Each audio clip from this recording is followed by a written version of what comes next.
Okay. Okay. So welcome to the 2020 Service Unit Cookie Training. And I'm going to go over the agenda before we get started. So here are the things that we're going to talk about tonight. So we're going to go over some things about ABC Baker, who is our cookie baker.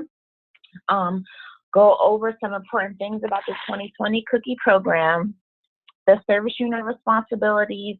We're going to talk about the price increase and the new true proceeds. I'm going to go over some important information about ACH, the initial cookie orders and cookie deliveries. We're going to go over, give you some tips about true cookie training, talk about some things about smart cookies, boost sales, tell you guys about some online resources, talk about the new contests and incentives this year, and then also what's next coming soon, and then we'll hold all questions to the end. So I just want to reiterate that we're holding all questions to the end. You can, if you want, write questions in the chat box as we go along, but I suggest that you wait till the end of the presentation because we might answer your question for you before then. But just to let you guys know, we won't be answering any questions in the chat box until the end of the presentation. Okay, so meet the team. So tonight we just have two of us on, Rebecca Frazetta, who's the product program manager, and then me, Arnice Stevenson, product program specialist. And then we also have Shannon Van Allen, who's the product program specialist. And this will be, I believe, her second cookie sale. And just so everyone knows, before we go forward, some people already know, but I won't be here for this cookie sale. My last day will be January 4th. So I'll be leaving Girl Scouts in order to finish pursuing my master's in social work. I have to do field practicums that are during the day, so I just won't be able to work full time. So just want to let everybody know that, but you can still contact me until January 4th. Okay, so we're going to go over some things about ABC Bakers. So, ABC Bakers have been serving Girl Scouts for 82 years. It's the strongest baker partner for Girl Scouts. There's also another baker called Little Brownie Baker, but we deal with ABC Baker. And for more than 8 decades, ABC Baker has been helping drive and sustain cookie program growth so councils can activate and deliver the Girl Scout mission. So through us, they're able to make the world a better place. So that was just a message from ABC Baker. So another thing that's really interesting that we got from ABC Baker is that 3 of the top cookies in America are Girl Scout cookies. So of course the #1 cookie is Oreos, but then we have Thin Mint, Chips Ahoy's, and Caramel Delight, and then peanut butter patties. I just find this to be cool because Girl Scouts only sell cookies 3 to 4 months out of the year, and all of these other cookies are offered all year round. So the Girl Scout cookie is a powerful cookie. Okay, so America's Best Cookies. So this is the lineup. We don't have any new cookies this year. And as you see, we have the same gluten-free cookie as of last year, the caramel chocolate chip. I believe our orders for those were up 500 cases from last year. So people really enjoyed that cookie. I hope the cookie does well again, but we have no new cookies for this year. But I'm sad to say that after 15 years, we are losing the Thanks a Lot cookie. So please make sure you tell your customers to get as many as they want, if that's what they like, and to freeze them. This is the last season of Thanks a Lot. And I believe probably during our wrap-up cookie training or during next summer, we will be aware what the new cookie will be for next year. Okay, so this is just kind of to show the average sale of cookies. This is like our markup for the average sale of cookies for our council. So basically it was pretty much the same as opposed to the years prior, but s'mores just went down 2%. So that's just what that looks like. Okay, so when it comes to new Smart Cookie features, the new Smart Cookies landing page is different. So Before, it was just like a royal blue type of color, like that same that Smart Cookies color of the website. But now it's a landing page of a girl holding lemonades over her eyes. So just let your volunteers know they are at the right website. They just changed the website. And then also volunteers and girls can access certain resources without having to log in to Smart Cookies. So I believe like just resources that they can use for the cookie cell is they can access it without having to log into their account. Okay. Okay, now something else that we have that's new this year is Smart. We will allow girls to, Smart Cookies will now allow individual girls to accept all credit cards as payment for cookies. So credit card payments can be accepted from any device, so smartphones, tablets, or desktops, and no reading devices are required. And GSE S&J is covering all fees incurred through accepting credit cards. I know we usually use, troops can use the Square card reader to accept payment, but with this option, you won't have to do that. So basically how this works, so just to kind of explain it, girls, so it says individual girls can accept credit cards. So basically the girl has to sign into her girl dashboard, and she will be able to sell cookies to customers and take credit cards that way. So if that makes sense to you. So basically, if she, let's say she went door to door, she has cookies on hand, and she could take payment through her girl dashboard for those cookies. Now on the back end, there's we'll let you guys know how it will work when it comes to the troop leader, obviously knowing like how to count those cookies and account for that money. But and we'll have more information coming out. But just so that you guys understand that accepting credit cards through Smart Cookies, it's through an individual girl. It's not the troop signing into their Smart Cookies account and being able to sell cookies that way. So basically, it's a whole different form of being able to take credit cards so the individual girl can, as opposed to the Square card reader where it was a troop thing where it's connected to the troop account and they're selling cookies that way.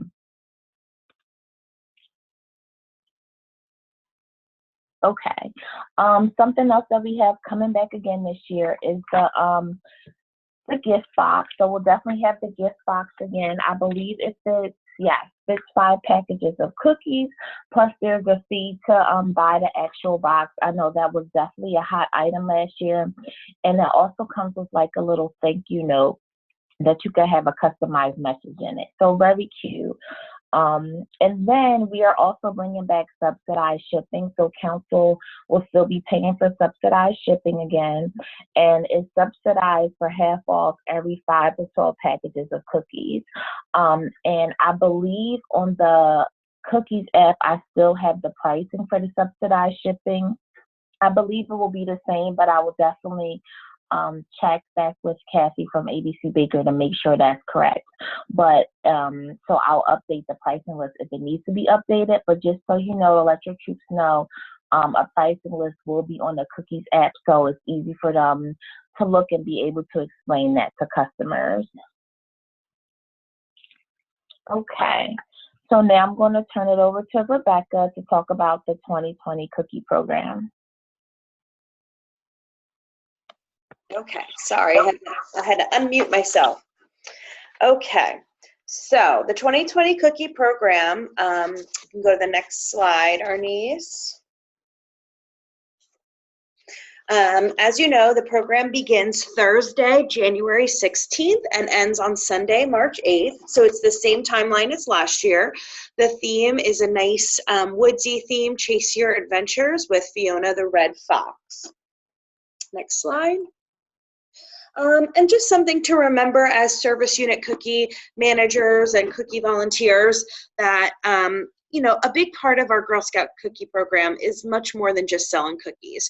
It's the 5 essential skills that are associated with it. It's the goal setting, decision making, money management, people skills, and business ethics that the girls learn by participating. We know we have some troops who, don't need to participate for the financial reasons. It's a lot more than a money earner and a fundraiser. So what we'd like those, troops, we'd like to incorporate and encourage them to still participate anyway. They can earn cookie badges. They don't have to do it on the larger scale, but just enough to still kind of hone in on those skills that'll, take them further on, as they become adults. Next slide. Just a few important dates. The November 1st is the ACH authorization form due. I have been communicating every week with the service unit managers and the service unit treasurers and giving them lists of who still hasn't done it. So we'll have a little bit more information on that in a few slides. December 2nd is the troop initial orders are due. December 5th, service units have until 11:59 to either enter in the orders for their troops or to review them and make sure, they're not crazy or out of hand. And then again, January 16th, the program starts. And once you get, after tonight, by tomorrow, our niece will send out the guides to you on both the service unit cookie guide and the troop cookie guide. We have a detailed listing of all additional important dates. So, service unit responsibilities. This is just a quick little, this was part of the service unit cookie manager agreement that you sign, but basically these are the things that we love for you all to do as volunteers for your service units. Be informed. Obviously you're attending training, which is awesome, but download the GSD-SNJ Cookies app. We'll talk more about that, but that's like our hub, our primary point of information when we send out truck cancellations, delays, all the guides, all the documents. So it's really important to have that app and be able to refer your troop leaders and cookie managers to that app. Read the cookie manager and the troop cookie manager guidebooks. Again, our niece will send them over, and we'll also put a printed copy in your bags if you haven't gotten them yet. But there's a way more additional information than what we talk about tonight. So it's really important to really read that over and encourage your troops to read that over. We are happy to print them for you. So if you do need printed Troop Cookie Manager guidebooks, please shoot me an email and let me and our niece know. We are working on, we probably have about 20 service units who've already requested them, and our goal is to get them to next Wednesday's SUM meeting so that they can get back to your service unit. So if you would like printed copies, just shoot us an email and let us know, and we're happy to print them in color. We want you to be a troop liaison. Be the first point of contact for your troops. A lot of times people will call a council and it's during a crazy time, and we give your contact information back to our customer care team. So when people call that, don't bother reading information that you send or paying attention, we send them back to you because we want them to know who you are, and we trust in you, you get trained, so we want to make sure that they know who they should be going back to. Deliver an in-person cookie training and distribute the materials, which we'll talk about. Monitor troop progress. Troop management, be proficient in smart cookies, which almost all of you are, and it's awesome. Help to monitor troop inventories and communicate with council, with other service unit cookie managers, and with your troops. Next slide. And for our service unit booth coordinators, it's some of the similar things from the first slide, but your primarily responsibilities are finding locations for your service unit for booths, scheduling and assigning booths, training troops and Juliettes on the proper booth etiquette and rules and new consequences, which we'll talk about, supporting those troops and Juliettes, serving as a liaison between local businesses and Girl Scouts, and also between your troops and with us at council, help to resolve any conflicts and enforcing consequences if necessary. Next slide. So I'm going to talk really briefly on the price increase and the new troop proceeds. As next slide, as many of you already know, this year is a price increase year. It's been 8 years since our last price increase in 2012 when we went from $3.50 to $4. And before that, it was probably another 10 years. So increasing the price of cookies, we do not take lightly. We wait until we absolutely have to. But our 8 core varieties will be $5 per package, and our gluten-free will be $6. As you can see, the cookie breakdown, that's pretty much based on a $5 box of cookies. After we pay our baker, which for a $5 box is $1.06, and for gluten-free it's $2.40, everything else, 100% of what's remaining remains local. So it goes to the troop proceeds and the girl rewards, and then locally to our council that provides programming and assistance, and everything you can see for all of the Girl Scouts in our 9 counties. Next slide. And with the troop, with the price increase, we have been getting a lot of feedback for years how we volunteers have been very vocal to our CEO about increasing the troop proceed scale. Ultimately, with the rising costs of everything else that goes into cookies, transportation, the baker, that considerably that rises every year over the past 8 years that we've, kind of eaten those costs. In order to really start a new proceed scale, we really had to, raise that price. But looking at it, Daisies, Brownies, and Juniors will start at 70 cents per box. That's a 10-cent hike from last year, and they could end at 125. The mid-level range, the 155 to 234, that is where a majority of our council lies. That's our council per girl average, and out of 54, 55 service units, that is where majority lies. So that went up from 75 cents to 90 cents. So that went up 15 cents. And then cadet seniors and ambassadors can continue to opt out. There will be a new opt-out form that will be placed in the app and online. The only difference with that opt-out form is that it gives the troop leaders instructions on how to opt out online in Smart Cookies. Many times troops will sign the form, they'll have the girls sign the form, and then they just throw it in with their paperwork, but we never check. So we need them to change their troop proceeds level in Smart Cookies so that it calculates the correct proceeds. So the form now will kind of direct them to changing their proceeds in Smart Cookies and having the girls sign. We will, something to highlight, if go back really quickly, something to highlight is that we will be verifying that all troops who opted out are older girls. We understand that there are mixed level troops. However, a majority of the Girl Scouts in that troop have to be older level. So for example, if there's 8 Girl Scouts and 2 of them are cadets and 6 are juniors, they would not qualify.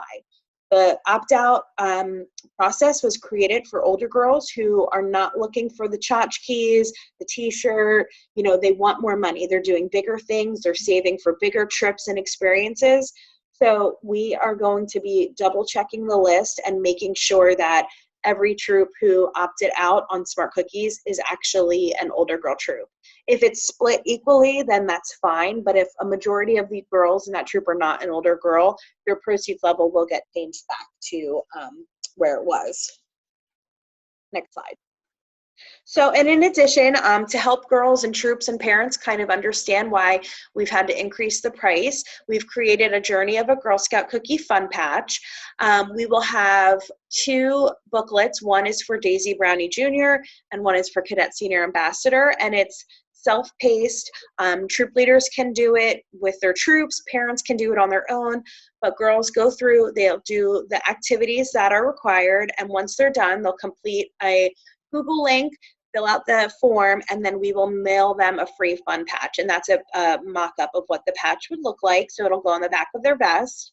We will be having more of those details, and the instructions will be being placed on our website and on our cookie app soon. So we're really excited. It's a free fun patch. It's a free programmatic piece, and we hope that our troops and girls enjoy it and definitely, take a little time to earn it. And it won't take long. It'll be easy. Next slide. So ACH. Our niece will be sending you by tomorrow the cookies ACH schedule, and it'll be a separate document. But basically, from what I started to talk about earlier, is that this is mandatory for all troops and service units to complete. It's a council-wide requirement. We had about 28, 29 troops in the fall who participated but didn't do the ACH. Now, a good 15 of them were new troops. But at this point, even new troops, you should be in the process of opening your bank account or have already opened it. So when we begin to upload troops next week into Smart Cookies, they will not have access. We will not give troops individual access until this ACH form has been submitted, and they also won't be allowed to submit their initial cookie order. So we're asking that, and again, I've been communicating with everyone. We're probably down to about 300 troops who haven't done it yet. So we're getting there. We're super close, but those troops will not have access in Smart Cookies. Starting next week, we will be doing uploads into Smart Cookies on Tuesdays and Fridays. So if a troop, next Monday when everybody gets at it, if they're wondering, why haven't I been at it? And you say, oh, you didn't do your ACH form.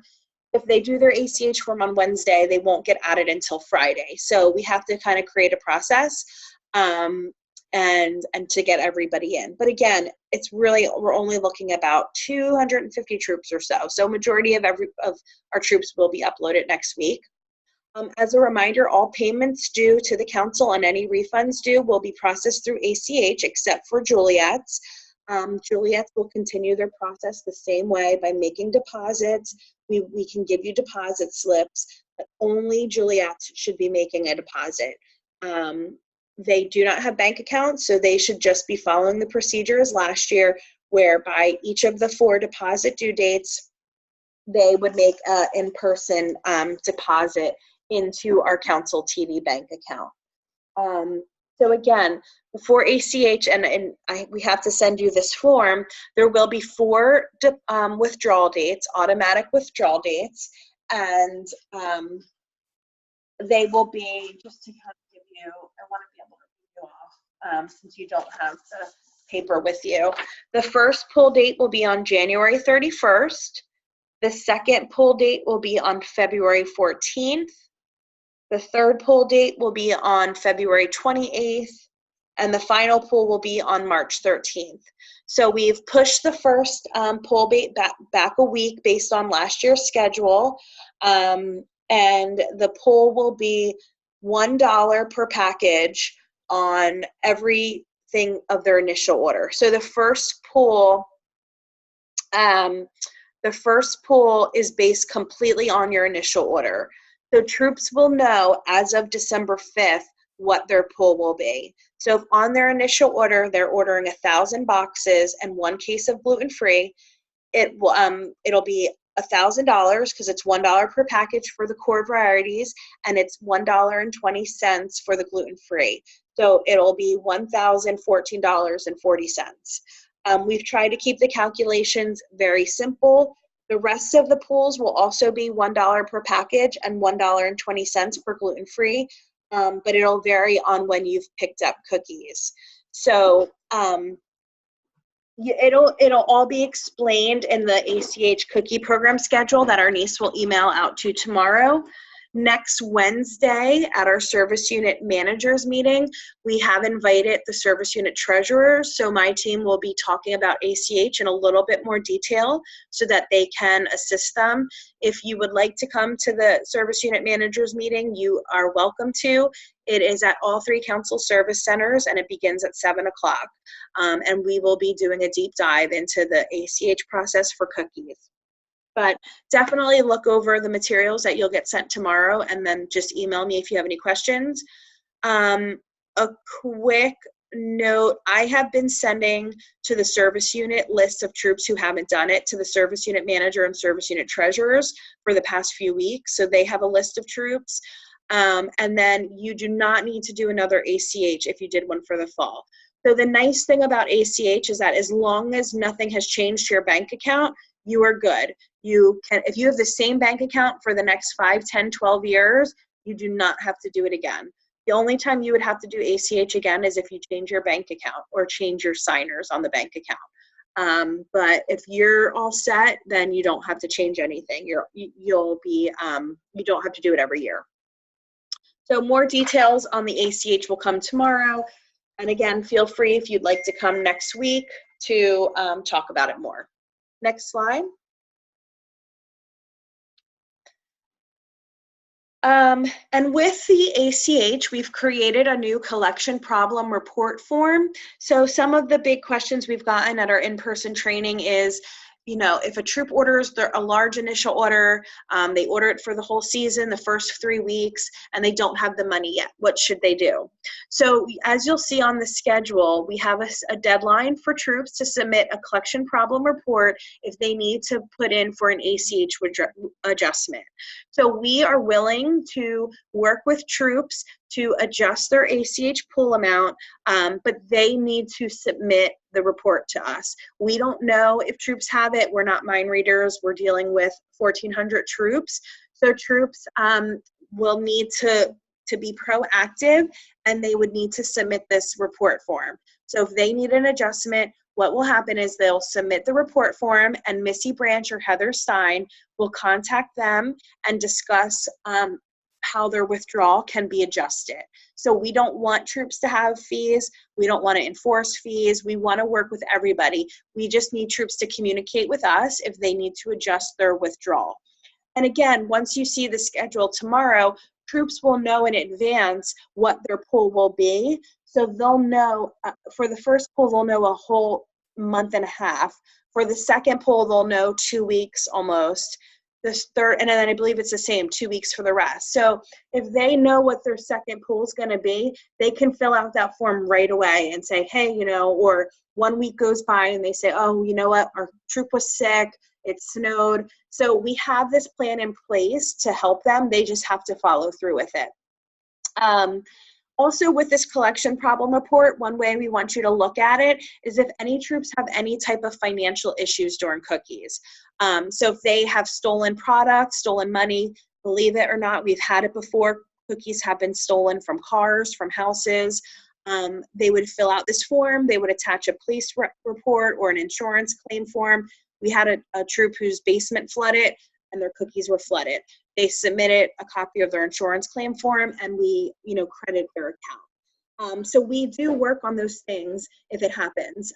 Counterfeit money, we do get a handful of troops who unfortunately at booth sales get counterfeit money. The thing to note about this is we will only accept a counterfeit bill up to $20. So troops should not be accepting bills larger, currency larger than a $20 bill at a booth sale. It's way too risky, and you know, even though you might be out the money, our counsel's out the money, because when you fill out this form and you send us the letter from the bank, we credit your Smart Cookies. So you can submit this for any denomination up to $20, and once we get the form and the copy from the bank, we will credit Smart Cookies. New this year, which we'll talk about in a few slides, is excess damaged cookies.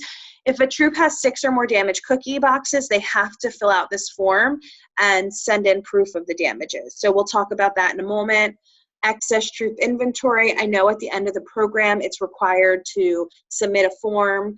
And plus, if you do have excess inventory, you'll want to submit this, because then we can discuss an adjustment on your ACH pool. And then outstanding balance owed to troop, which is previously the parent delinquency. We'll talk about that in a few slides, and an ACH refund request. So the thing to remember with ACH is it's all going to be based on your balance in Smart Cookies. So your balance gets reflected every time you transfer cookies to girls, and we need troops to be transferring their cookies to their girls as soon as possible. Because if you don't transfer any cookies to any girls, it looks like you owe us the entire $5 per box or $6 per box. It won't calculate your troop proceeds until you start transferring cookies. So it's really important, and we'll talk about that in a minute, for troops to be doing their troop-to-girl transfers and troop-to-troop transfers. If you've transferred a whole bunch of cases to another troop, you want that done so it's out of your inventory. So it's very important for troops to stay up to date on that stuff. Next slide. So parent delinquency, the procedure itself is pretty much the same. The only difference is we're calling it an outstanding balance to troop, and we're having troops submit it on this same form, the collection problem report form. All of the previous requirements are the same. Troops have to submit signed permission slips, proof of delinquency, proof of communication. They fill out the collection problem report, and as long as they have given us proof of delinquency with all of those required documents, we will credit the troop up to $200 per parent. So something to remember is if a troop has 2 daughters in a troop and that troop gave that parent $1,000 worth of cookies, we are only crediting $200. It's not per girl, it's per parent. Now again, if you have girls in 2 separate troops, that's different. It's 2 separate troops, 2 separate leaders. If unfortunately both troops gives that parent over $200 worth of cookies, we are only crediting up to $200. There were a few troops this year who unfortunately had to deal with that. They gave their parents $400, $600, $1,000 worth of cookies, and unfortunately the troop had to pay the difference. We only cover troops up to $200, so it's very important for you to let your troops know that they should only be giving out $200 of cookies at any one time. And if a parent is asking for more cookies, then they shouldn't have any problem bringing that money back to the troop and getting more cookies. And then the only other difference is this procedure is due March 16th.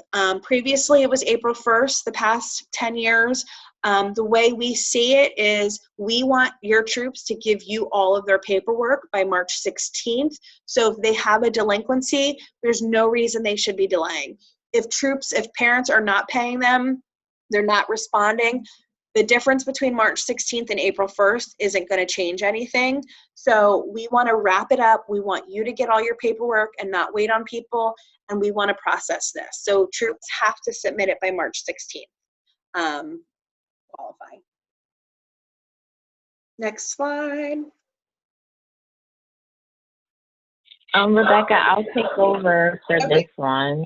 Yeah, okay. So I'm going to go over initial orders and cookie deliveries. So when it comes to entering the initial order, troop leaders must enter their troop initial cookie order into Smart Cookies by December 2nd, 2019 at 11:59 p.m. And you see that we wrote troop leaders and not troop cookie managers. Now, the troop cookie manager can do it, but the troop leader needs to make sure that they verify this order, that it's okay, because ultimately they are financially responsible unless they have signed documentation that they signed it over to a parent or to the troop cookie manager to prove anything. But ultimately, the troop leaders are financially responsible.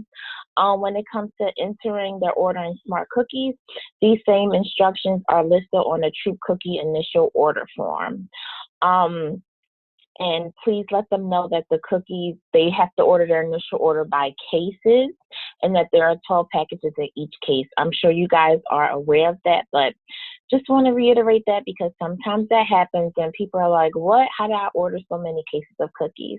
And then even though troops have the permissions now, and this is probably, I think, year 3, that they're able to enter in their troop initial orders, we still want them to sign the troop initial cookie order form. Now, we suggest this, well, we want this because we want to make sure that you guys are overlooking their actual order and then kind of checking to see what they put in Smart Cookies. I know a lot of times when I talk to new troops, sometimes they are just overzealous with ordering. They might think they need to order 50 cases of each cookie, and you don't have to. So that's where you guys come into place. And then Service Unit Cookie Managers have until December 5th at 11:59 p.m. to edit any troop initial orders. And please note, when it comes to the gluten-free cookie, we will not be adding them into the system until after you guys are locked out. One year we did it while everybody was in it and people were trying to edit their orders or like add more cookies or delete them. And as you know, the gluten-free order is the final sale. There's no more ordering of those cookies. So we will wait to add them until troops are locked out. So just make sure that troops are aware. And just so we also reiterate that if the troop does not fill out the ACH form, they will not be uploaded into Smart Cookies. So therefore, they will not have an initial order. So with that being said, like I said, troops have the permission to enter their initial orders, where back in the day, well, not that long ago, but 3 years ago, service units were the ones who had to put in their initial order.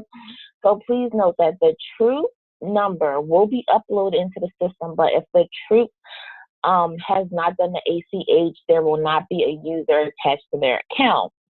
So with that being said, if you get an initial order from a troop who's like, oh, I didn't put in my order, and you put in their order for them and they did not complete ACH, that order will be deleted. So just so that you guys know, just make sure to tell your troops that they need to do the ACH, because even if they try to get around it and get you to put it in for them, we will delete them, because we will be checking to make sure people are not placing orders for cookies who have not completed ACH.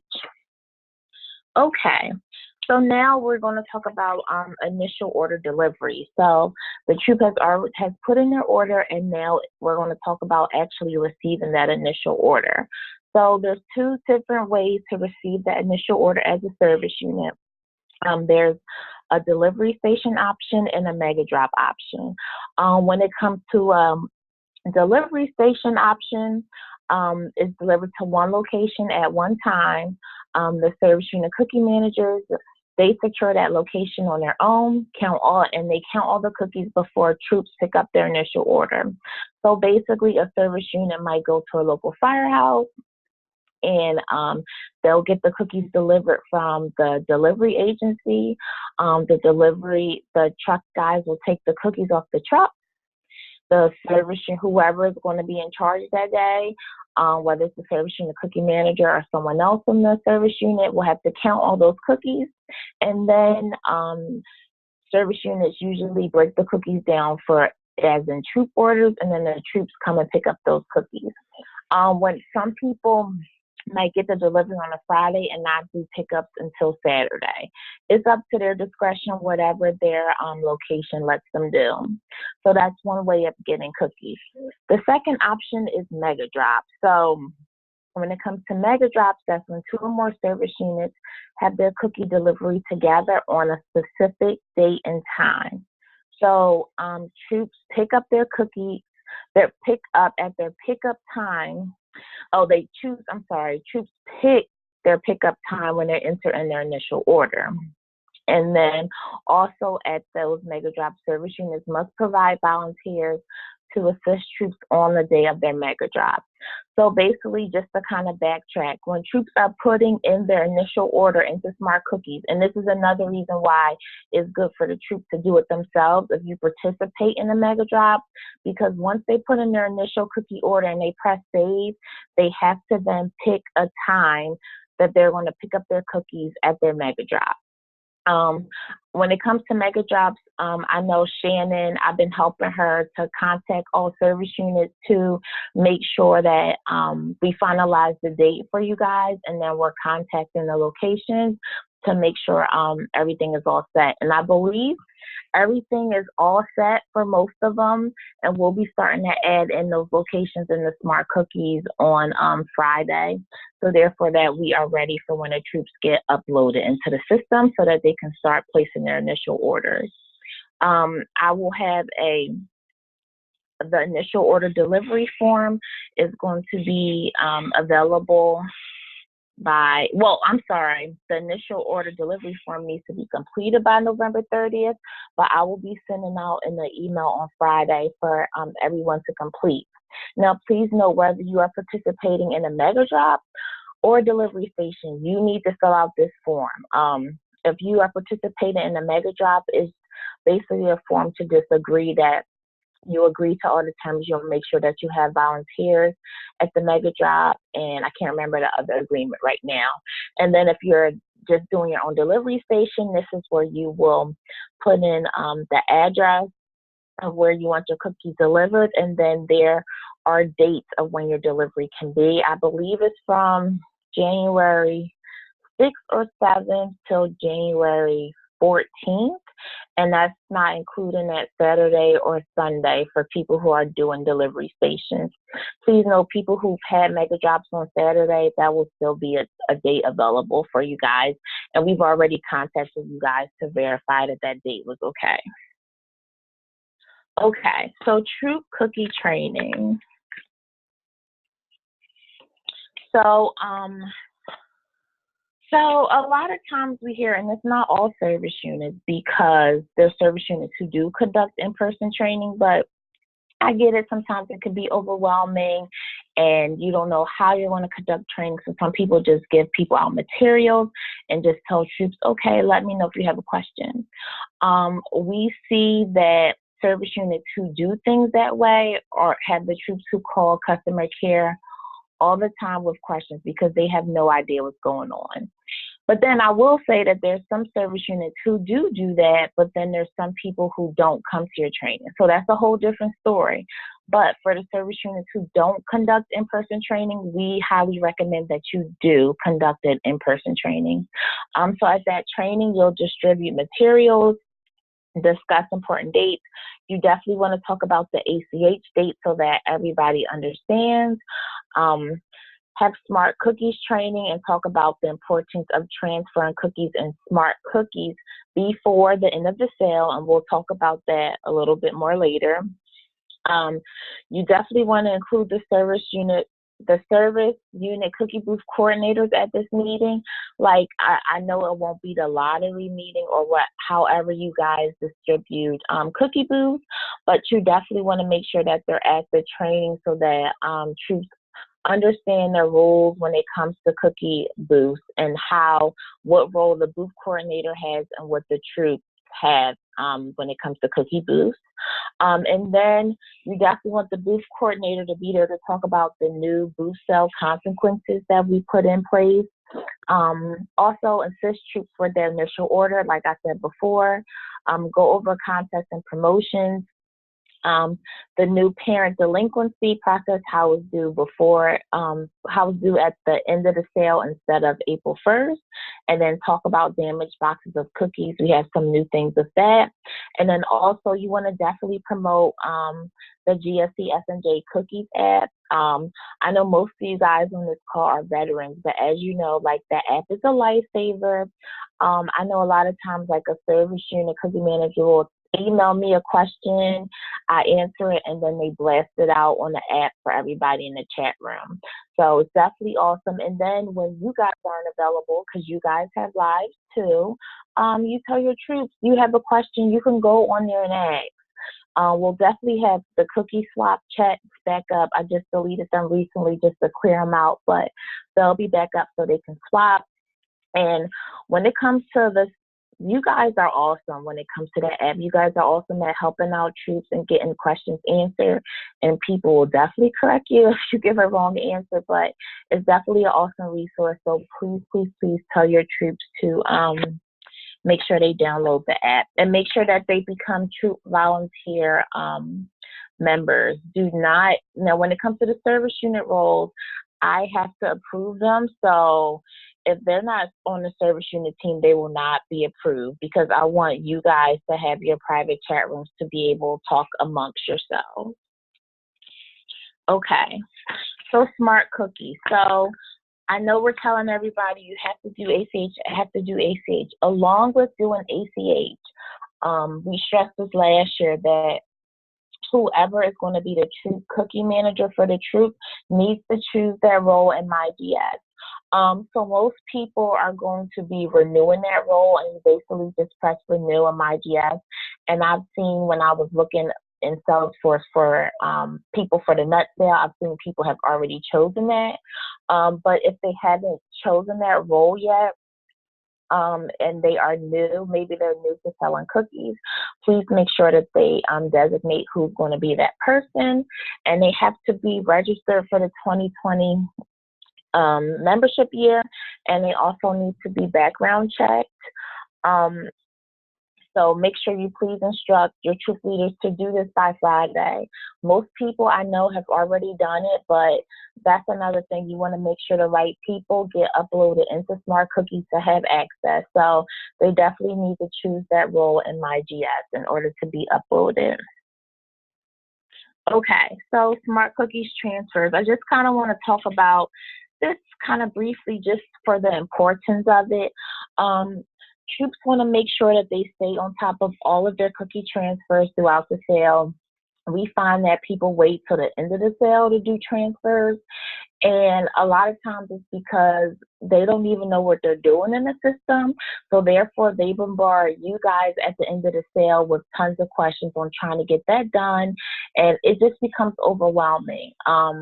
We have an incentive this year so that people won't wait to the last minute when it comes to transfers, but we still want to stress the importance of transfers. So whether it's a girl to girl, troop to girl, but definitely most important when it comes troop to troop. If you do a transfer with the troop, you need to go home and just put that transfer in Smart Cookies or do it on your phone because it messes up a troop's inventory. It's going to mess up yours if you're transferring out or transfer in or vice versa. Please make sure you do those troop-to-troop transfers within 2 days of doing a transfer just so that it updates both troops' inventories.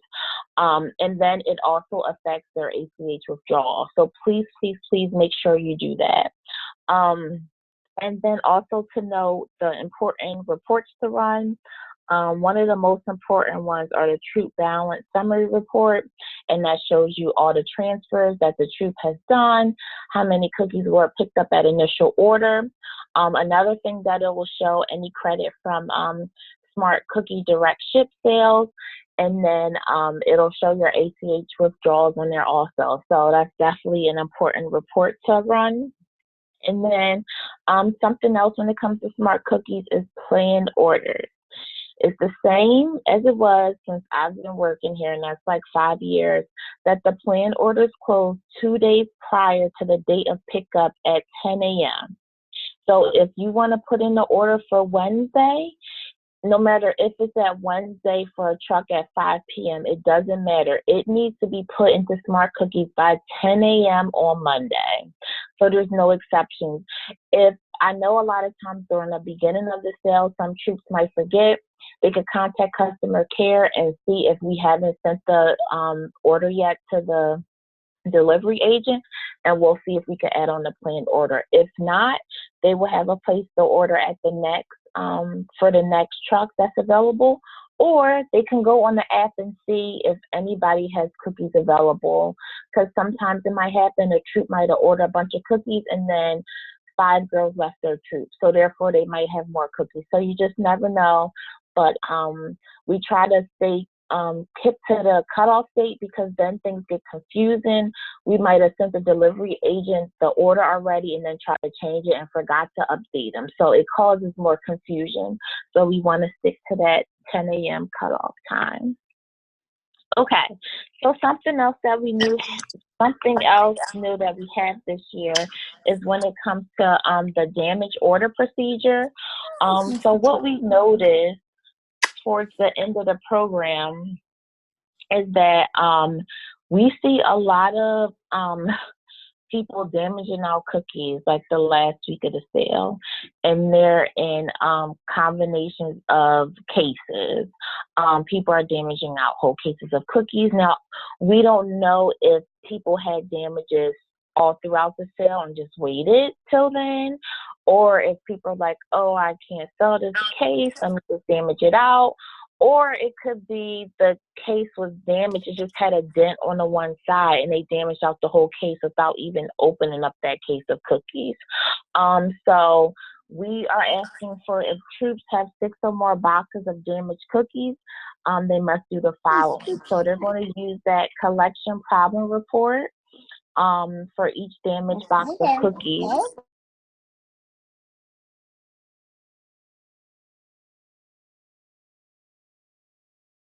Box of cookies, and then they'll turn in all damaged boxes to either you guys or to a council service center. Now, I will say that I know you guys are pretty good at that, like watching people who have damages and making sure they get turned into counsel, but we just want to make sure too, like it may be a learning curve because certain troops, they see that the box is dented on one side and they're like, oh my God, everything in there is ruined. No, open up the case. There's some that you can salvage. It might just be 2 packages that are damaged. So it could just be a learning curve also, but we want to make sure that we stress and reiterate that because those damaged box of cookies, yes, you guys don't have to pay for them, but then council has to pay for them. And we're seeing damages go up like crazy at the last week of the sale. So it's just a loss in sale. Okay, and now we're going to have Rebecca go over booth sales.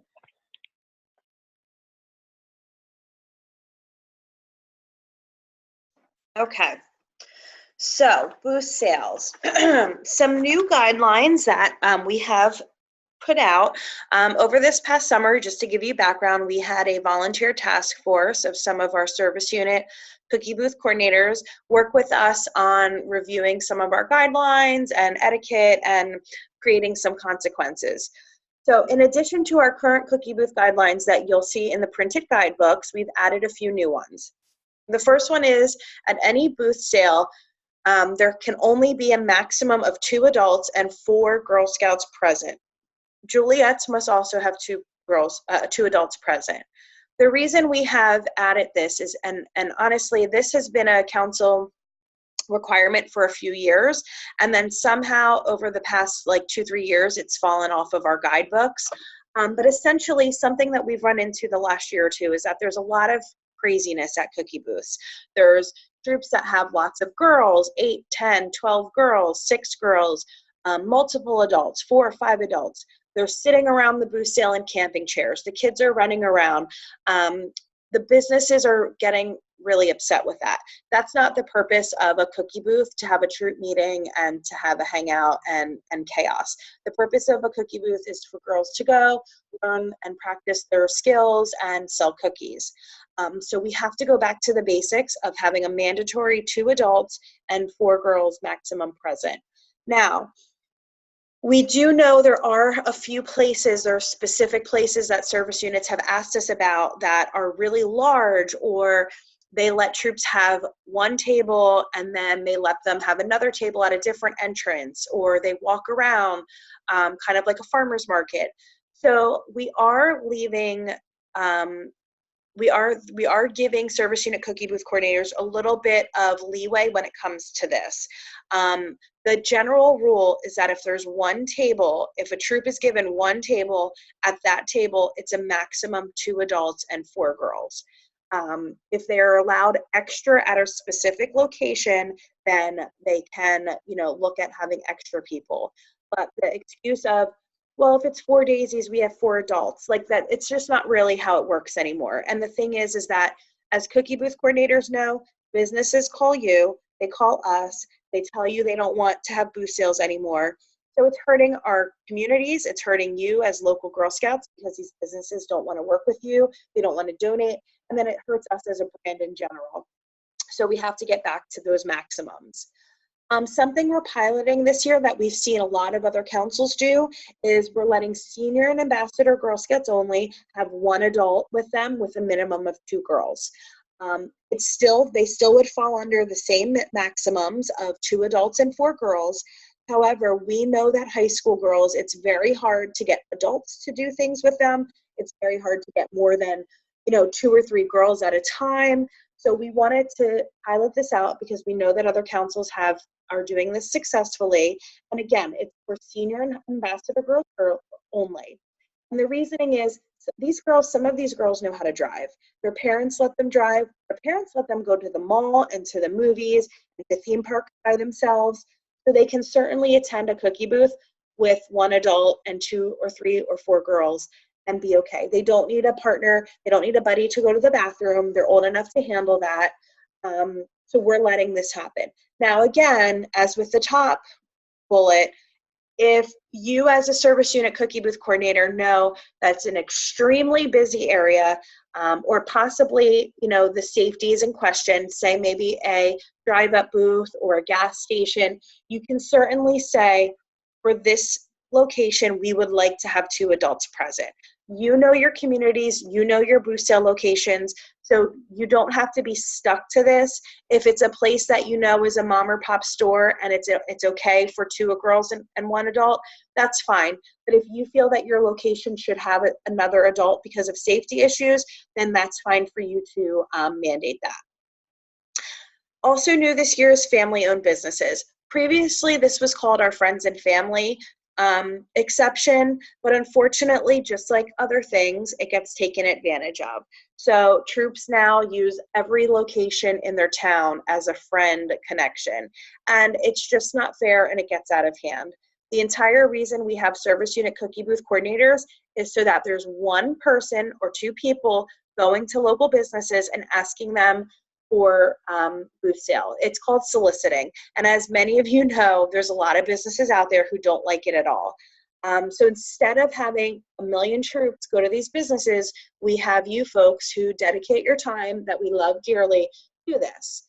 So we are going back to the basics of if a troop must have an immediate family member connection to a business for it to count as a booth sale outside of their service unit booth opportunities.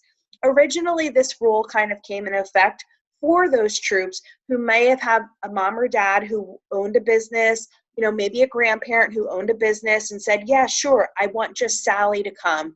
I'll let Sally and her troop, but I don't want it to be an every weekend thing. We can't tell a business no. However, once we add that friend connection, it now really murkies the water and makes it a huge gray area that has caused nothing but stress and frustration for our service unit cookie booth coordinators. So we really want to try to kind of fix that for you and get back to the basics of it being an immediate troop family member. Now you can say to your troops, listen, if anybody has a great location, you have a friend, you have a family member, let me know. We're happy to go and contact them. But it really should be the service, it really should be a family member. Siblings tag-alongs are not allowed. Again, it's something else that we've been getting lots of flack about, where troop leader, troops are going, their siblings are hanging out, their friends are there because they're with the parent, because they're having a play date and it just came with them. No, they're not covered in insurance. It's not part of the cookie booth opportunity. And we have to get back to the basics of maximum 2 adults and 4 girls. And again, this is in addition to other cookie booth guidelines. And we see questions, but I will make sure we answer them at the end. New cookie booth etiquette. So in addition to our tried and true cookie booth etiquette, we've added something about distracted Girl Scouts. And my team, other staff members, service unit members, we always get the calls. Distracted Girl Scouts take away from the exciting opportunity at hand, which is selling Girl Scout cookies. So we really want you to hone in to your troops that during their cookie booth, sometimes it's an hour and a half, or 2 hours, the girls should be okay with not eating or drinking. Yes, they can have a bottle of water with them. Yes, a lot of troops will pay for, a box of cookies and the girls have a snack. I was a troop leader. I've been there. I've done that. Girls should not need a full Wendy's meal or a full breakfast at their booth sale. A quick little snack, a donut, a cookie, it's fine. But major eating and drinking should be avoided. Working on other projects should be avoided. Sitting there on their cell phone should be avoided. So it's just we really want to get back to the girls focused on the skills that they're learning and what they're there for that hour or 2 hours, and that's selling cookies. It just projects a bad image when there's complete chaos at a cookie booth, or the girls are doing all these other things and it's the adults selling. So we want to just really think of some ways to keep the girls engaged and doing what they're supposed to be doing while they're there. Next slide. So now we know we get to the point where we have to create some council disciplinary actions. For the past few years, we've let service units decide on their own what type of disciplinary actions they would like to enforce. And, we've supported them, we've worked with them.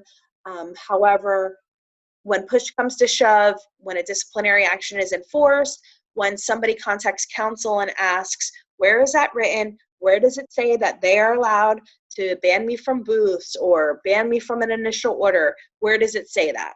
We've never had it written down anywhere on possible consequences. And that's something we really worked with our task force this past summer to change, because we want to have a consistent message and a consistent list of disciplinary actions that supports all of our service units, and you feel that you have the support from council moving forward.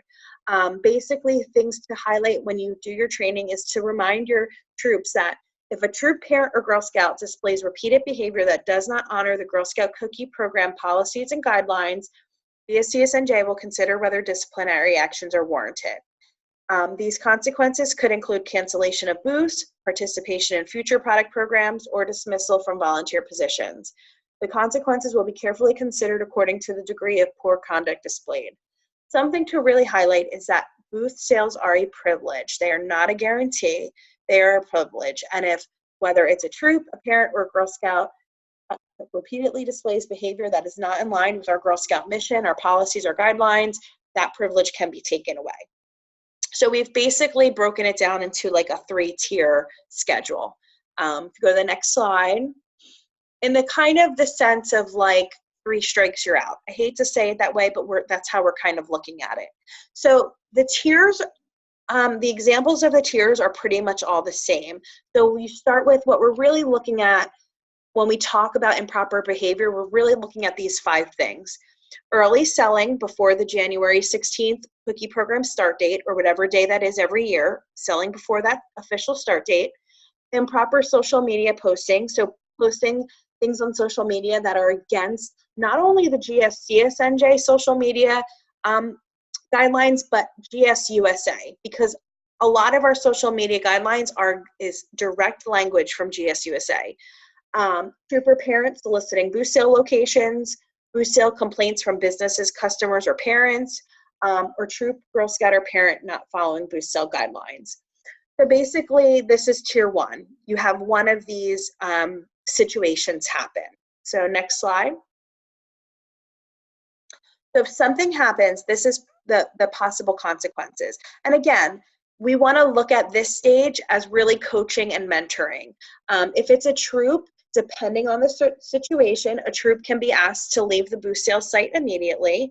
You might not believe it, but yes, we've had that happen. We've had adults fighting, troops just out of hand, where businesses have told them to leave, or businesses have called us or you guys and asked them to leave.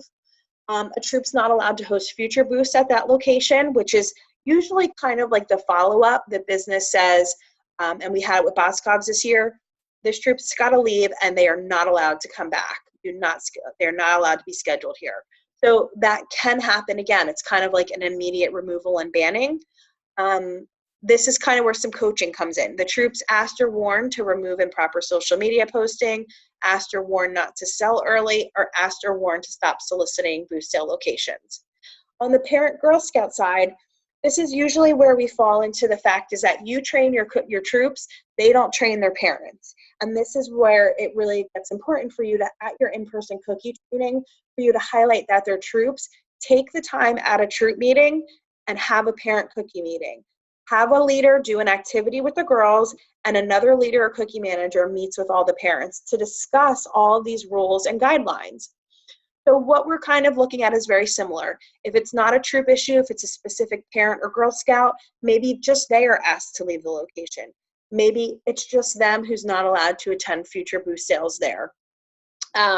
Usually the next 3, it's definitely a coaching issue because it's a parent who hasn't been trained by the troop. The troop just gives their paperwork, their troop stuff, and says, okay, go have fun.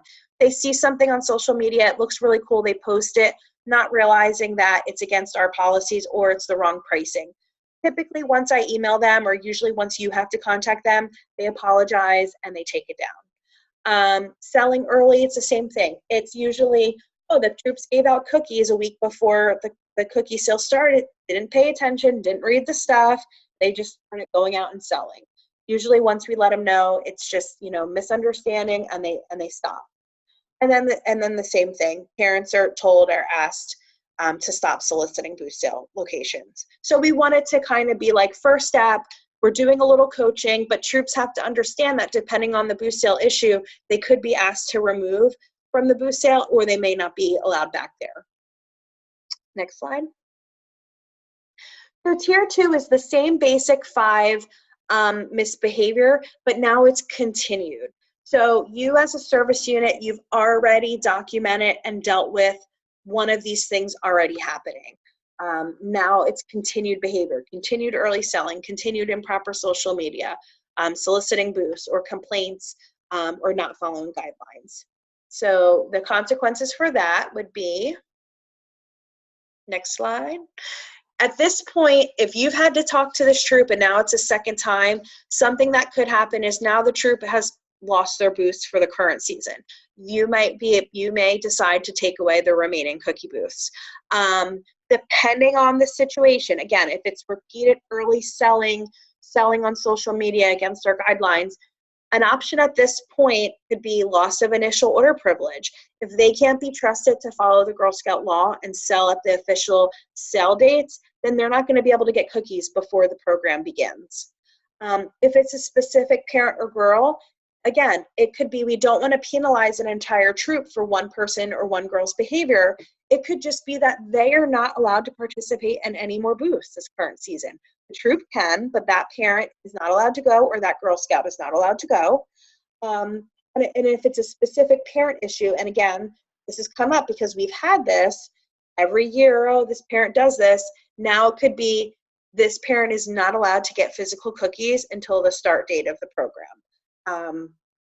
And maybe they don't get Smart Cookies access either. So, now we're looking at continued behavior. Tier 3, next slide. Tier 3 is like, it's just documented, continued breach of code of conduct. You've talked to them, I've talked to them, they don't respond, they haven't answered our phone calls. There's documented proof that they are continuing this improper behavior. And then this would be these consequences. Next slide. If it's on a troop level, if it's a troop leader or a cookie manager, it's dismissal from a volunteer position, and it's not allowed to participate in future product program. If it's a parent or girl, same thing. If it's a parent and they're, a troop assistant leader or committee member, they're dismissed from a volunteer position, or the daughter is not allowed to participate. Some folks have asked us, well, why don't we just take away the rewards or the proceeds? And that's not something as council we want to do. We don't want to penalize the girls for bad adult behavior. And this is where it lies on the troop leader to make sure that all of her parents and Girl Scouts understand the cookie policies and procedures. They understand the repercussions. They understand what's allowed and what's not allowed. And, we don't want to hurt a girl because her mom was fighting with another mom at a cookie booth, in that sense of taking away her stuffed animal or her t-shirt. Usually in this sense, we found with our committee that this track is preferable. And again, getting to tier 3 would definitely be a documented conversation with yourselves and my department, as well as my manager, Angela Joyner, the Vice President of Membership Development. Because this is a huge decision. We would bring in Lori Wolfhope and her team. We don't want to take this lightly. However, we also need troops who are continually, displaying behavior such as this to understand that it's not going to be acceptable anymore. So we have this process. How does it work? What we would like for you to do as service unit cookie managers and cookie booth coordinators is, if something happens, whether it's tier 1, tier 2, or tier 3, to document it on our GSCSNJ injury and incident reporting form. We already have this form. It's already on our website. It's the form that we've had for years. We will put it on the app. We will reference it. But an incident can be documented on this report. It's listed on the page to email it right away to incidentreport@gscsnj.org. I would also like you to email it to me. If you forget me, it's not a big deal, because most likely Lori Wolfhope, when she gets this, she's going to forward it to me anyway if she sees cookies. The purpose of it coming to me is that now it's getting documented. So when I get this, I will have a conversation with you. I'll email you. We'll have a phone conversation. We'll discuss how you want to handle it and how I can support you, but as well, we will document it into that person's membership record. And this is where it's key for the documentation, is because sometimes it's a group who maybe does tier 1 every year. So when does it stop being tier 1 and when does it become tier 2? If 3 years in a row, you as a cookie manager have to continually tell a troop to stop early selling, when do we have to take issue? So now, by doing this, we're creating a documentation trail. So if we have to enforce stricter consequences, a tier 2 consequence or tier 3 consequence, we've now created a documented paper trail and documented their improper behavior. So we also had the question, well, who's enforcing the consequences? This is what we're leaving up to you. We know that we have many service unit cookie managers and cookie booth coordinators who have no problem enforcing consequences. It's going to be in the cookie booth coordinator guidebook. It'll be in the cookie booth, the regular cookie guidebook. So if you feel comfortable in your service unit with your service unit manager, if you feel comfortable as that volunteer role to enforce these consequences, obviously tier 1 consequences are very easy. Anything from tier 2 or tier 3 needs to talk to me first. But if you feel comfortable emailing or calling that person, that is fine.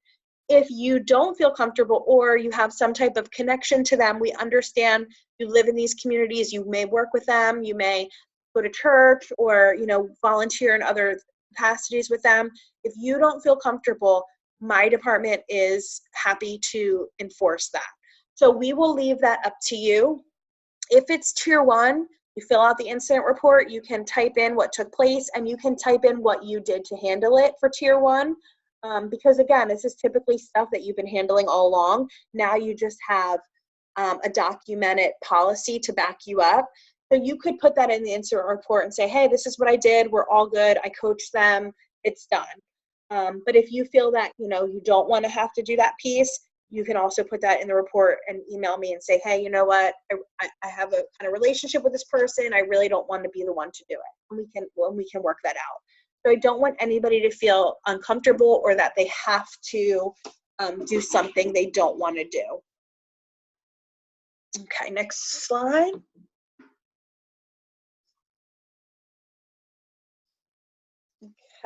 Okay, so I'm going to take over and talk about some online resources. So as I said before, the GSC S&J Cookies app is an awesome resource, and it'll definitely help you guys, like I said, make sure your troops get on the app, make sure that they register as troop volunteers, not service unit volunteers, because they will be denied. And this is just an awesome, like I said, a place for troops to chat, but then also for you guys as service unit cookie managers and booth coordinators for you to link and talk with other service unit volunteers also. Okay, so another important thing that we have as the online resources is ABC tech support. I do know that some volunteers, service unit people will use this before they call us. They are awesome at it because this is a system that they're trained on. A lot of times if it's like a difficult question, I still have to reach out to them anyway. But when it comes to your troops and for you guys, if you have questions about Smart Cookies when it comes to the process on what to click and how things work, please call ABC Tech first. Like, they're the experts at it. And most of the times when you guys send us questions, a lot of times you may have to ask them anyway. But when it comes to certain things that they can and cannot do, they will let you know. As you know, we have to make sure a girl is registered before she's uploaded, so they won't be able to do certain things. But they have a list of things that they can and cannot do, but they're definitely awesome customer service. And like it says, it's 24/7. So, sometimes you're up. I mean, I know one cookie season, I'm up 3 in the morning trying to get certain things done. So, and depending on your work schedule.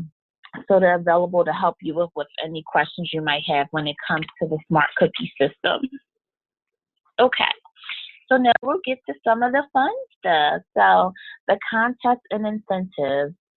So this is an incentive that I'm excited about. I know I won't be here for it, but it's really cool. The 2020 Early Cookie Incentive. So basically, every troop, well, every girl that has a transfer of a minimum of 36 packages of cookies. So basically, the troop leader has to transfer 36 packages of cookies to each girl in that troop that's participating in the cookie sale by Monday, January 27th, 2020. And everyone who has that, the girl will receive a GIRL lanyard for each Girl Scout that has those 36 packages assigned to them in early February, and they will be available at the February SUM. So this is really cool, and this also reiterates the fact that people need to transfer cookies.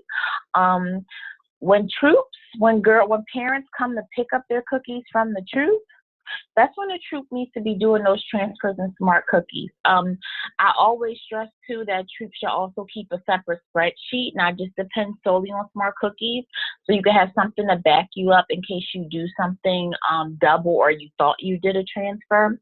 But they definitely should be doing these transfers, especially because these ACH withdrawals are going to depend on to see how much money, they actually owe council.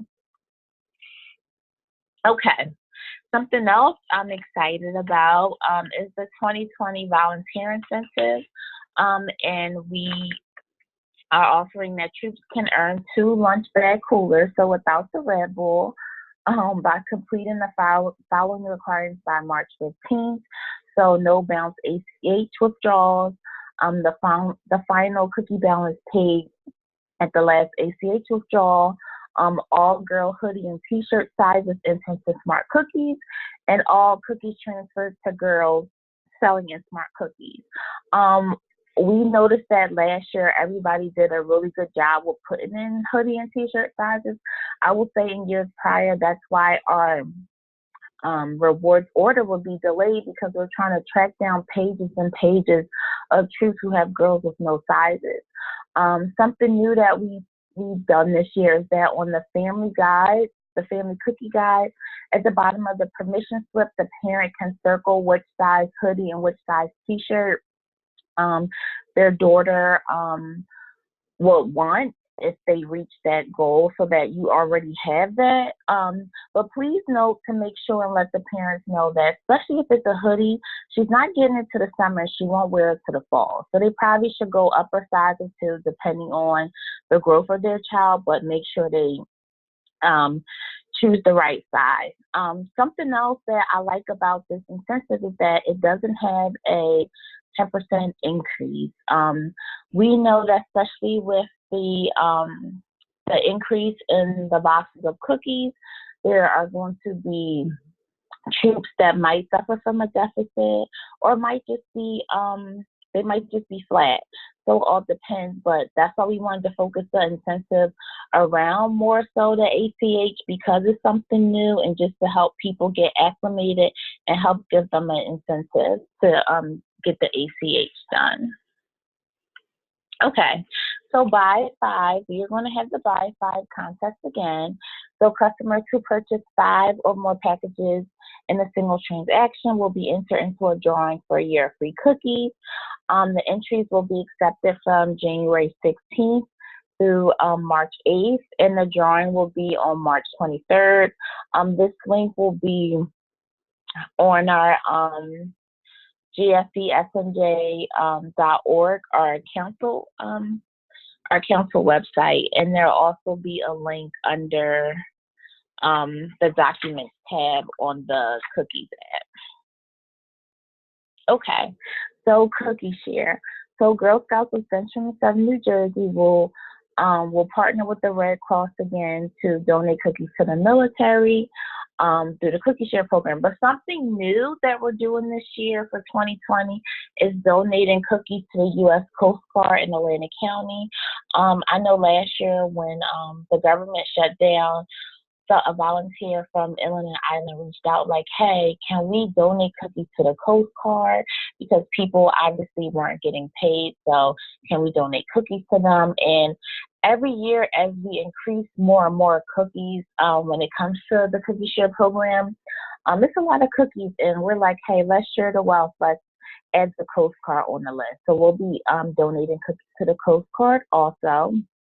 So when it comes to the cookie share program, girls collect money. They collect money, not boxes of cookies, but money towards donated boxes of cookies. Troops that collect 4 cases or more will earn the cookie share patch for every girl participating in that troop. So last year, I believe our goal was 2,700, I think, and we reached 2,945 cases were donated. So this year, our goal is 2,800 packages of cookies. And as you see, that's the new cookie share patch. Okay, so booth contest. So this year's theme for this booth contest is an adventure theme. So this year we decided to go along with what the ABC Baker's cookie theme was, and that's the Chase Your Adventure. So this year, troops are encouraged to get creative and design their own adventure themed booth to show their customers what adventure they would like to take with their cookie proceeds. We ask people to be creative with it, and please stick to the theme. People will upload pictures into the app where we request for you to upload pictures of your booth, and it has nothing to do with the theme. So you won't be in the running. So we want girls to be able to sit down, be creative, and this is a way for them to share with customers what their goal is and why they're selling cookies. So the submission should be posted to the Adventure Booth Sale Contest chat room.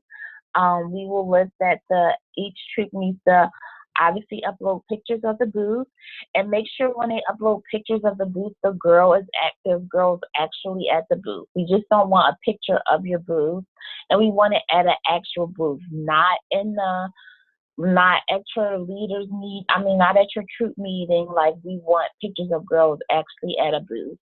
And you'll provide also the troop number, the leader's name, and number of girls in the troop. And then 5 troops will win a pair of sunglasses for each girl in the troop. So instead of putting this on the cookie reward sheet, we said, hey, that'll be cool. Nice pair of sunglasses to lead into the summer. And then submissions will be accepted from January 16th through March 8th. And when it comes to people who will judge it, we usually have staff at the office help us judge who will be the winner. So please, please, please make sure, tell your people you have to stick to the theme. We just don't want pictures of girls at a booth. Like, that's not sticking to the theme of the contest. Okay, so Cookie Pro contest. So as you guys know, GSUSA, I believe this is the 3rd year of the Cookie Pro contest, 3rd or 4th year. So entries for the Cookie Pro contest have to do with the Girl Conference. I believe that's what it's called, to be able to go to the conference down in Orlando. So that is going to be the prize for the Cookie Pro contest. The entries are accepted between February 1st through March 31st. And this year they said it's an easier submission process. So I believe probably years prior it was a little bit difficult. I think last year when they did the superhero theme and girls had to create like the comic, some people felt it difficult, but we actually did have one of our girls, Josephina Corona, from the Mojave Service Unit. She actually was one of the participants of the 2019 Cookie Pro contest, and she was able to go to Orlando to see the premiere of that superhero movie. I can't remember the name right now, but it was really cool. She spent about, I guess, like a week's time down there, so she was able to experience that. Another thing that I want to talk about the Cookie Pro contest is that the 2018 Cookie Pro contest, girls entered in there in order to be featured on a cookie box. I will say something that's very important is please make sure you have your troops and tell your girls to follow the GSUSA Facebook page and social media, because I don't know if they didn't have enough entries for that contest for the cookie box, but I know this past summer, past spring, or maybe the summer before that, I can't remember, but they actually sent out a call for people to come to a photo shoot up in New York because they want taking pictures for the actual cookie boxes. And actually 5 of our girls from our council are featured on the new cookie packaging. So it's all about girls being connected. You never know what opportunities may arise. So and one of the girls, her name's Samantha, she's on the back of every cookie box because they have these 3 girls that's pictured on the back of every box now. So it's definitely cool. Definitely there's a lot of opportunities out there. So please tell your troops to and get involved. Follow GSUSA on social media and try this Cookie Pro contest. You never know. Okay. So I'm going to go over, so what's next? So what do you have to do next? So if you're new to the Service Unit Cookie Manager role, you definitely want to download the GSC S&J Cookies app. You want to schedule your in-person troop training. You want to instruct leaders to make sure that they assign their troop cookie managers in MyGS. And then you also want to work on scheduling your initial order delivery and complete that initial order request form by November 30th. And I will be sending the link to that, the initial, order request form by Friday. And then you're going to review your troop initial orders and smart cookies by December 5th. And then also you want to make sure that you log in the smart cookies and update your service unit information. I will say when it comes to that, make sure that the address for the person make sure the address that you put under the service unit information is the person that's receiving your reward. I know Rebecca will send out a reminder email once it gets towards the end of the sale, but if you can do it now, you might as well do it. It might not be your house that it's going to, but just make sure that you put that in the system because that's the address that will be used for your rewards to be shipped to. And then, okay, so things that are coming soon. So new Service Unit Cookie volunteers, look out for email with your smart cookies login by November 1st. So we're going to be working on that tomorrow. Troop Cookie and if you were already in Smart Cookies before, please use the same email address. Please use the same email address that you did last year because that's the email address that's in the system. If you forgot your password, you just put in that email address and then click forgot password, but we haven't deleted any service unit volunteers from the system, but we'll be updating to make sure the proper people are in the system. The Troop Cookie Managers will begin to get their Smart Cookies logins on November 4th, so that's on Monday. And then girls will start to get their Smart Cookies login on December 6th. We started adding in the girls in December last year because we find it's easier for troops to start to get ready to see who still needs to register so they're not scrambling. Once the cookie sale starts, there's a lot going on. So at least now you can make sure all your girls are registered and that they're in the system. And also to make sure that those girls are logging into their girl dashboard so that they can sell cookies online, and then they can also get access to be able to use the credit card when selling cookies. And then please also look out for GSC S&J app uploads with all 2020 cookie program information. And that'll be happening over the next few days. I've been trying to clear out information and kind of rearrange things and make it a little bit more user-friendly. I'm not able to change the tabs so much, but this is trying to make it easier for people to navigate through. And we want to say thank you, and now we are going to open it up for questions. Okay, so I'm going to kind of scroll through a little bit and answer questions. If you have any, you can still type them in.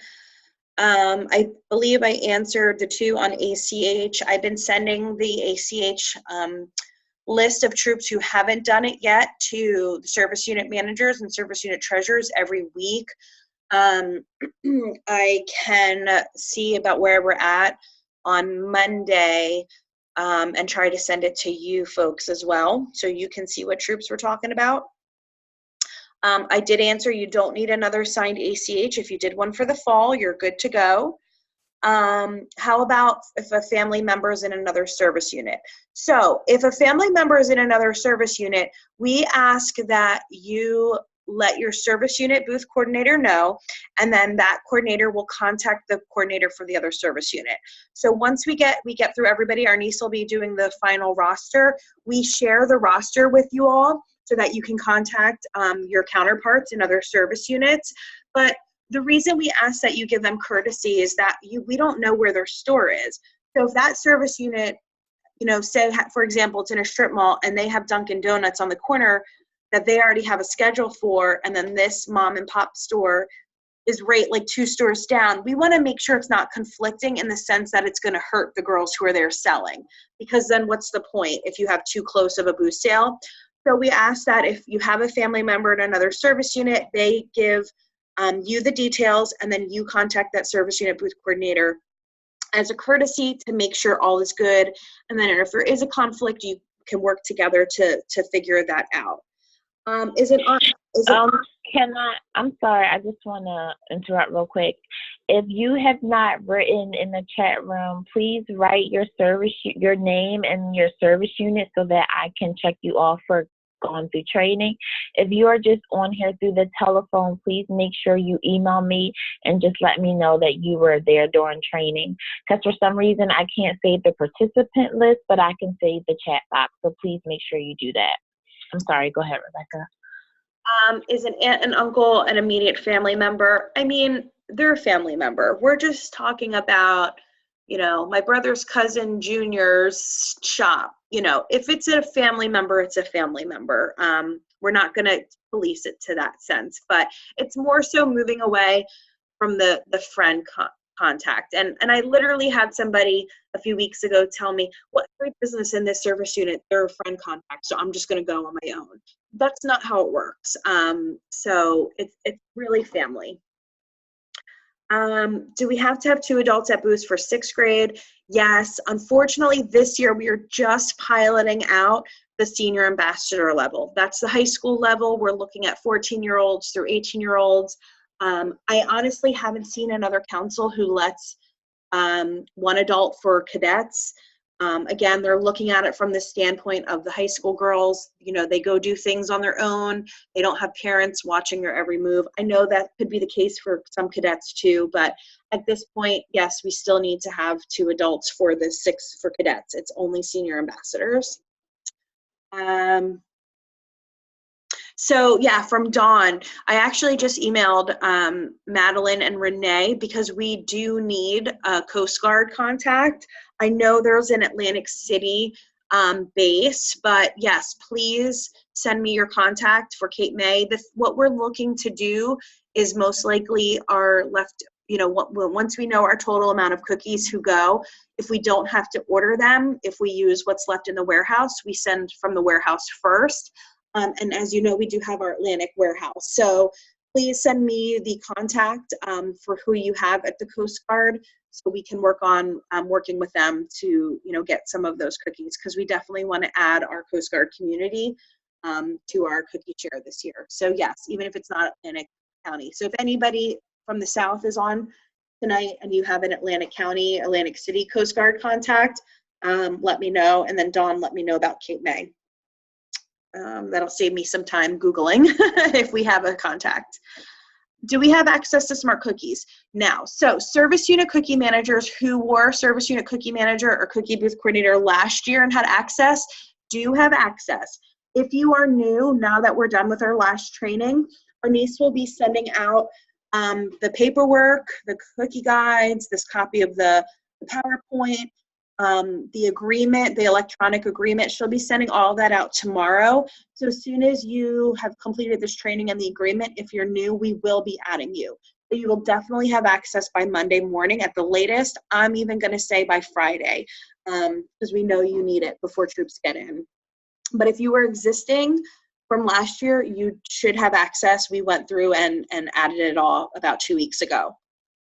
Yes, the GSC SNJ Cookies app is the same as the Team app. Yep, so you download the Team app and then you search for GSC SNJ Cookies. Also, fun fact that you can let folks know, you do not have to download the app. You can do more in an app setting that's like easier, but you can just go through your phone web, like your internet, your phone web email, not email, through your internet, through your phone, through your tablet, and just type in, you know, the GSC SNJ team app address. You don't need it to be an app. So you can access that anytime you have internet. We just need you just need to create an account, because if you're a service unit, you have to ask for the service unit support, because we have specific documents and messages that only go to service unit cookie managers and service unit booth coordinators. It doesn't, not everything goes to everybody. So make sure you let us know that you're a service unit person so that we can add you to the extra stuff in the cookies app. Oh, Judy says she misses you, our niece, and she wishes you well. Wishing you the best. Thank you, Judy. Will the social media policy be updated to the team app? Yes. So anything, just in general, anything that our social media shares on Instagram or Facebook, troops can share. We typically do countdowns, we do fun posts. I know there were some questions about it last year. As long as if troops sharing our countdown, as long as they're not soliciting orders, that is fine. If somebody comments to them and say, hey, I want 2 Thin Mints, we want them to respond, awesome. When Emily starts selling in 2 weeks, or when Emily starts selling on the 16th, she'll reach out to you to get an order. So you can share anything that we put out, and we will be updating the social media policy from GSUSA as well. They just came out with some new language, so we just have to grab that from a webinar that we just listened to. So we'll be uploading some more social media stuff, like do's and don'ts shortly as well, like what type of language to use and what not to use. Nothing, as far as I know, has changed about outside groups. So troops can still only share to their friends and family list. They can't share to open outside groups like Craigslist, yard sale Facebook groups, VFW sites that has like thousands of members. It has to be to their personal friends and family list. So council, we are still working on securing our council booths with like ShopRite, Zales ShopRite, Wawa. Shannon has reached out to everyone. She has not heard back yet. Again, because it's their world, they let us know when they feel like it. The only council-sponsored booth that we are 100% sure of is Walmart. And you need to go by tomorrow. So Shannon emailed everybody out a few weeks ago the Walmart Sam's Club new agreement that was signed by GSUSA. Walmart wants people to go to them by October 31st. So this is definitely something you need to take care of because it's not promised. Again, Wawa typically waits until the new year. We try to get it as early as we can. It's just how they work. But Shannon has contacted Boscov, ShopRite, Wawa. We're looking into Royal Farms. It's just we have to wait until they let us know. Acme, we have not heard back from. So as soon as we get confirmation, because it's different businesses, as Shannon gets it, she will be emailing you out. So you got Walmart, Sam's Club, say Boscov's comes in. I know it stinks that we can't send a nice big package of everything, but it's just not how they work. It's they give it to us when they're ready. And if you think about it, some of these stores are going into their very busy season right now. So we just have to bear with them. Like we're not one of their priorities, unfortunately, but we're trying. Thanks, Dawn. You'll email me that. How will credit cards work at booths? So we are waiting for some more information from Kathy at Smart Cookies and ABC. We will have some booth credit card guidelines, and we're hoping to have a webinar and a guide on how that will work. So just hold tight on that. There is a way to do it. We're waiting for clear instructions from ABC so that it doesn't have to be processed through one girl. But as soon as we have that information, and I will be following up with ABC today to see if they've created those guidelines. But we will have some more stuff, whether they give it to us or we have to create it ourselves, to let you know how credit cards will work for the booth. Yes, as far as we know, only Zales. No other ShopRites have reached out to us. So something to let people know about council booths is that we don't ask these places to be a council booth, they tell us. So as you previously know, Acme was handled individually. Acme chose, they went to every Girl Scout council in all four New Jersey councils and said they wanted to be a council booth. They wanted to deal with one person for each council and not every other troop. Same thing with Wawa. Wawa used to kind of be, when my daughter did it in 2004, we had a few weekends. They were less like stingent, and it's just moved to where it's at. So Zaley ShopRite is the only ShopRite family that has come to us to want to do council booths. If your ShopRite, local ShopRite is not a Zaley ShopRite, you can go to them. I know some folks are talking about going to Aldi's as well because they're kind of popping up, and I don't think anybody's ever gone to them. But yeah, any place that is not a council booth, you can absolutely go to right away. So if your ShopRite's owned by any other family, feel free to go ask them. How can I cross-check Troop and Smart Cookies with troops in my service unit? So I pull troops from our master system, MyGS, which should match what your service unit has. So you'll see a list of your troops. What you can do is ask for a list from your troops from your data manager or your SUM and see what they give you, because sometimes it could be a new troop that's forming that we want to get added. Ask your service unit data manager or your service unit manager for a list of all of their troops. Ask them to give you their list. That should give you their troop number, their level, their leader information, so that you have that as well before you see that get uploaded. And I typically send out, like last year I sent reports to everybody to kind of show them that, oh, these are the people who are in here, you know, do we need it fixed? And I'll try to do that again this year. So a troop can post that they have a booth location as long as it's to friends and family.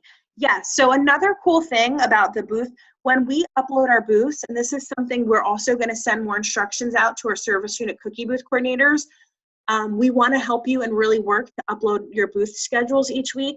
When you upload that into Smart Cookies, the troop will see that booth listed in their account, and there's a button that they can hit that will automatically share their booth to their social media, their Instagram and Facebook, and it'll have like even like a little map function, and it has like a whole little pre-typed up thing like, hey, come support, you know, Troop 10 at Walmart this Sunday. So that's really a plus for getting our booth locations uploaded into Smart Cookies. But you know, in the meantime, if you don't see it uploaded, if there's technical issues, you can post that you're having a booth location to your closed friends and family list. Yes, you can't like publicly put it on like your town yard sale group though. Somebody asked about yard sale groups. You know, if they see somebody posting like, hey, I'm looking for cookies, can you respond? Absolutely. If you see during the cookie program that somebody's looking for cookies, I would say the best way to respond is to say, hey, we're having a booth sale this day, here, come and get them. Or, you know what, send me a message, my daughter sells. So there is a proper way. You just can't be publicly posting to those groups, but you absolutely can respond if you see people asking about who's got cookies. How do I request access to service unit stuff in Team App? So if you're new to Team App, it's when you register, it should ask you, hey, Arnice, do you know how that works? How do they service unit? So when you go into Team App, when you're signing up, you can request what groups you want to be a part of.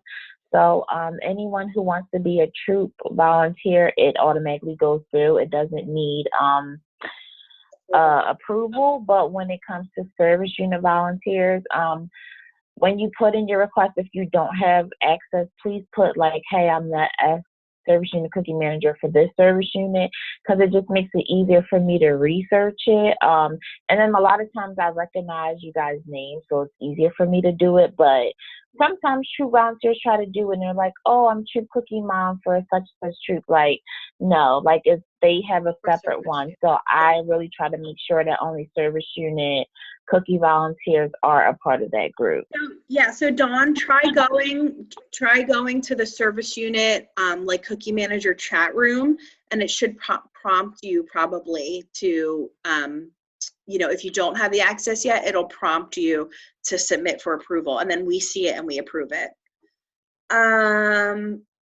When and where do we get cookie packets deposit slips? So that's Tina. Tina, can you type in again where you're from? All of the cookie materials were mailed out to the service units except for Inland and Island, Voorhees, I'm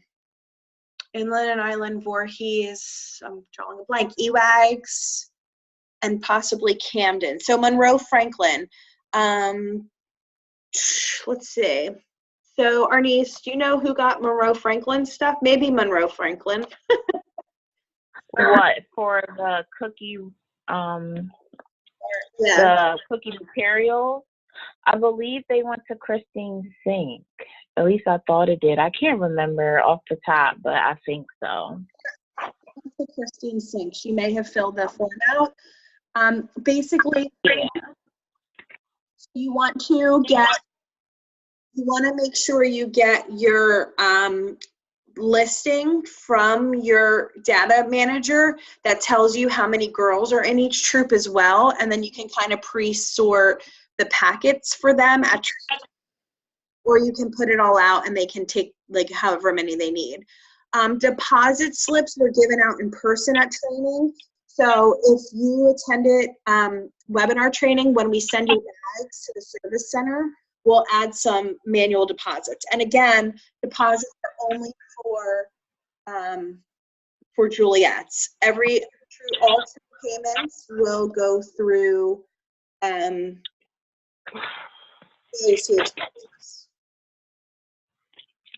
Okay, let's see. Any other questions?